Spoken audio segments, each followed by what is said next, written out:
Big Ten announced last weekend Oregon and Washington from the Pac-12 will be joining the conference in 2024. The move follows two other Pac-12 schools, Southern Cal and UCLA, announcing last year they were moving to the Big Ten. It leaves the Pac-12 in uncertainty with just 4 schools remaining, while the number of Big Ten schools expands to 18. It's the latest conference realignment that is reshaping the look of college athletics. We're joined now by Jeremy Gray, the Senior Associate Athletic Director for Strategic Communications at IU, for more on what that move means. Welcome to the show. Also known, Jeremy, as the IU basketball announcer.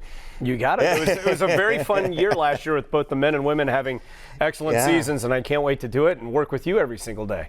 Can't wait. It'll be here before you know it. But let's talk about this Big Ten. Is this a good move?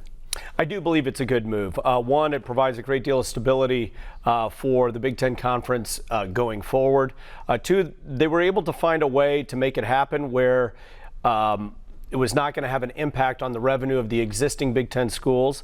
Three, two great research institutions, two great athletic programs joining the conference, and it really does give the Big Ten Conference a coast-to-coast footprint.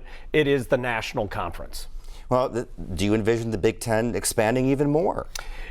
You know, it's a changing landscape. 2 weeks ago, this interview never even dawned on me as a possibility, and 2 weeks later, there are 2 new teams in the Big Ten Conference. I don't see any immediate moves, for expansion, but the one thing that we can count on in, conference realignment is change. Now, any ideas yet on how they would structure the conference with 18? No talk about divisions yet. Obviously, they're going to have to reshuffle what the game schedules are going to be like. I think an important component will be team travel for sports other than football. Football plays on Saturdays. They have 6 home games typically, so you're talking about 6 Fridays that you have to travel.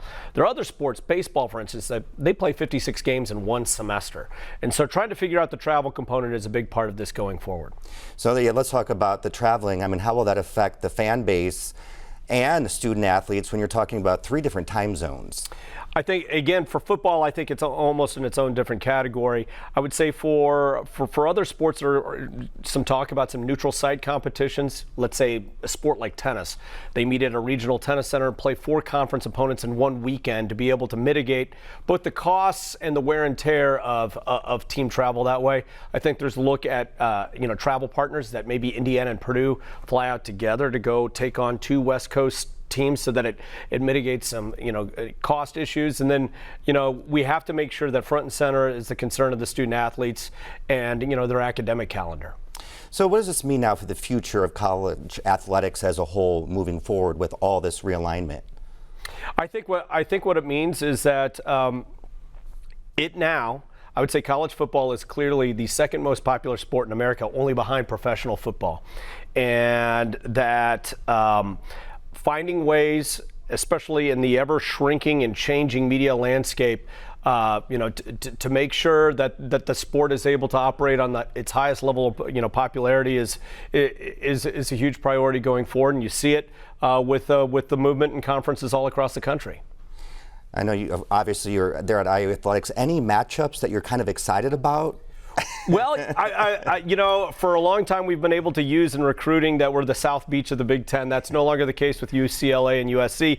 Los Angeles, obviously a fun place to visit. Eugene is a little bit like Bloomington. A lot of similarities in my trips there. And then Seattle's one of America's great cities. And so adding those on the traveling calendar, there are worse places to go than Eugene, Seattle, and Los Angeles.